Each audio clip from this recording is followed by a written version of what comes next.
Well, howdy from Sail La Vie. I wanted to do a little video and mostly about this muffler that I made. I made this muffler when I put that diesel engine in the boat. I'm gonna be, I think I'll share this on a few other, like an Ericson yachts page. So this is an Ericson 35 Mark II, 1971, that I've had for 30 something years.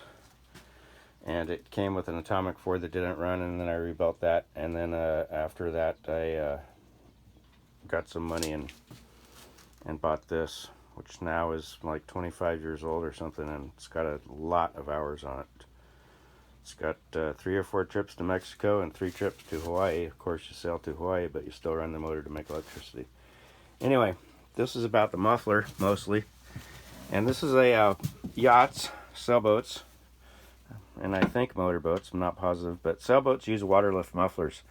So the only thing that muffles the sound is the seawater that goes through the engine. So the engine uses seawater. In this case, it has a heat exchanger. So it uses seawater in here and then like a radiator inside of that with fresh water running through that. So the seawater cools the fresh water. The fresh water circulates through the rest of the engine and keeps the engine cool. It's actually coolant, just like in your car. This is a radiator cap, just like in your car, and that's coolant in there. But there's seawater that cools that fresh water, or coolant, or liquid cooled. From this point back is the transmission. Anyway, the seawater comes in. This is a raw water pump. So raw water is seawater. So that's a raw water pump that sucks in water through a hole in the hull of the valve. It's right there. And when the engine's in place, this is right next to, that area right there. And then it circulates through here, cools the fresh water, and then comes out here. Is that how that goes? Oh, comes out here, goes through a vented loop, which I'm embarrassed to show you, it's a little salty, but this is the vented loop for that. This is above sea level. I think sea level is around here somewhere. So the engine is below sea level. So you need a vented loop to break the siphon once you shut off the engine, because otherwise seawater would keep on siphoning into the boat and sink the boat. So you don't want that. Or it would actually, in this case, it's a closed loop, so, well, it's not even a loop, it's just a closed system until it gets to the exhaust, which is in the back of the boat. So it would actually fill the engine with salt water, and you don't want that. Anyway, it goes through that vented loop, comes back into this. This is the exhaust injection elbow. These are known for clogging up with rust. This one's pretty good. I've replaced it a few times. It's pretty good right now. Because I know that because I get a lot of water out of the back of the exhaust, out of the back of the boat when the engine's running. So, and this is a separated chamber in here. It's separated to about, I can feel it. Right up there, I can feel it. So this is separated 50-50. So the bottom half is exhaust gas, and the top half is hot salt water. And it mixes right here in this area. And it goes from there into this hose, and I have this lifted up out of place with a hammer because I was cleaning the bilge with Simple Green and paper towels. But so actually the whole point of this muffler is that it sits down here right in the engine bed beneath the engine, and man, it just clears. You can see the engine rubs right here on it a little bit, but that's super thick. I made it thick for that reason. And so anyway, the hot water and the exhaust gases go in this hose into this box, and then this pipe goes down inside this box to about that far above the bottom. So the exhaust pressure and the salt water, which is not really pressurized, but it's pressurized from the exhaust gas, forces the water. It maintains a certain amount of gas, air, but it's gas. Well, air is in the gas too, but not a liquid. And a certain amount of liquid, and it forces it out into this hose, and that hose does a big loop back there as high as I could get it, which is about right about there, and then on back to the where it exits the boat in the back of the transom. So that muffler is made of fiberglass cloth and epoxy resin, and I wasn't sure how well it would stand up or how well it would last or if vibration would get to it, but it's in perfect condition. I just looked it up all over. It's great.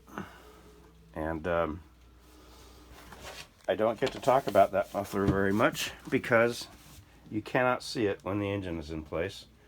It's out of sight, out of mind. I didn't take pictures of it when I built it.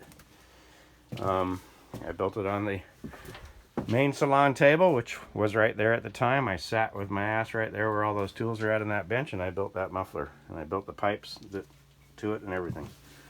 So that was one of my earlier fiberglass. Of course, I built all these beds too. That's I think it's a red oak, glass to the hull. And then we couldn't, the whole reason the engine's out of the boat too, for you that don't know, is it's a Yanmar engine, and Yanmar specifies you got to replace the motor mounts every so often. They don't say how often. They just say too many hours is too much. They don't say what the hours are. At least they don't in my manual. So this is a new one, and they're different from front to back. You'll see that this one is labeled 75, and this is also an old one, and that's labeled 100. So the front ones are 100s, the back ones are 75s. But anyway, what happens is they get crushed down. You can see it here when we put these next to each other. There's a difference. And that makes the propeller, that makes the engine transmission coupling, which is this, which bolts up to the prop shaft flange, which is this. They have to be perfectly aligned. I mean, it's something like 10,000ths of an inch or something. You got to use a feeler gauge to get in there and feel it. And round and round. And if they're not perfectly aligned, it'll make a clunking sound, and the boat will vibrate. And I imagine it would wear out the oil seal on the back of that transmission. This engine doesn't leak a drop of oil. There's no oil in this build. It's just dirt, rust. Yeah, so you got to have that thing aligned really good. And so when these engine mounts lose their elasticity or whatever, the alignment goes. And you could try messing around with adjusting these, but no, you just replace them like the book says. And I want to point out one other thing. There's 4 engine mounts. One goes here, one goes here, one goes here, one goes here. That's the front of the engine, that's the back of the engine, that's the starboard side of the engine, and that's the port side of the engine. That's forward, that's rear of the boat, that's the starboard side of the boat, that's the port side of the boat. These engine mounts go, just for example, like this.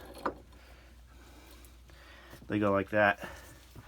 This one is the starboard side rear.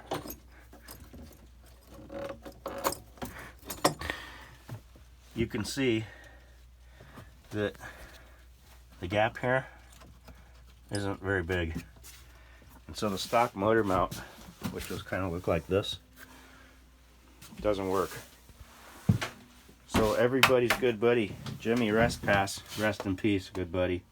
He was a machinist, and he made me this. This is a beautiful stainless steel thing. It's not too shiny right now, but this is a beautiful stainless steel custom motor mount that is lower. See how that one's, so you get them both in the picture. Yeah, it's lower. So I was able to do what I did there, put the motor mount lower than all the other 3, and that works out fine. Other people that have put this engine, Jimmy put this engine in this boat before I did, so he had this figured out, which is real convenient for me.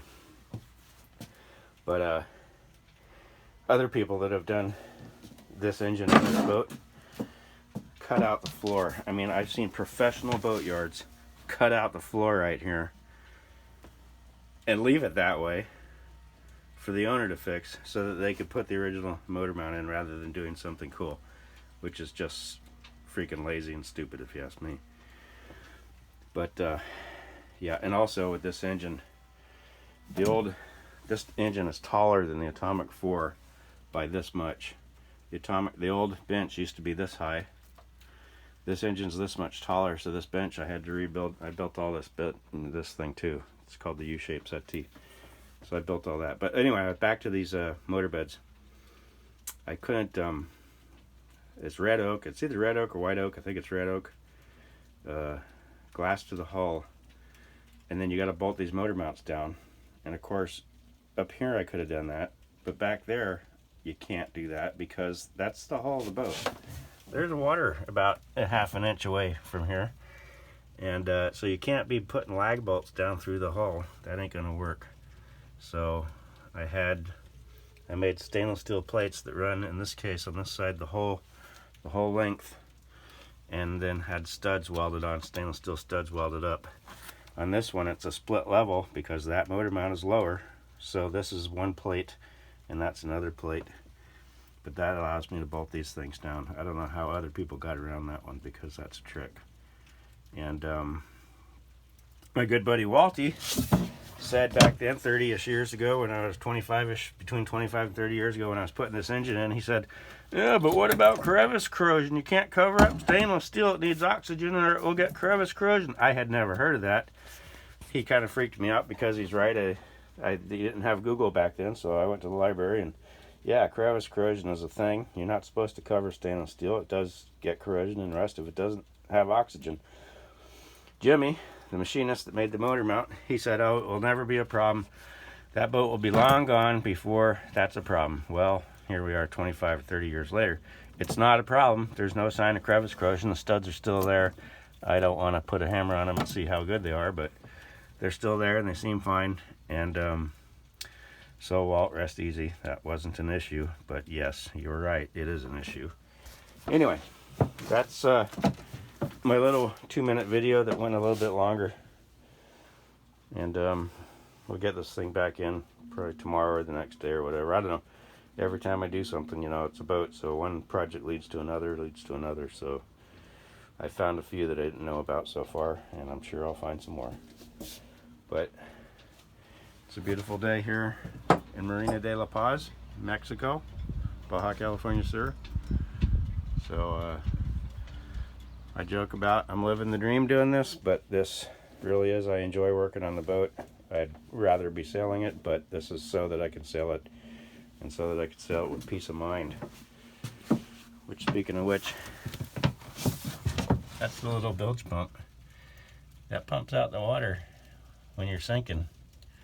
So I did a real good job cleaning that. I pulled it out and cleaned it all up and cleaned all the debris out.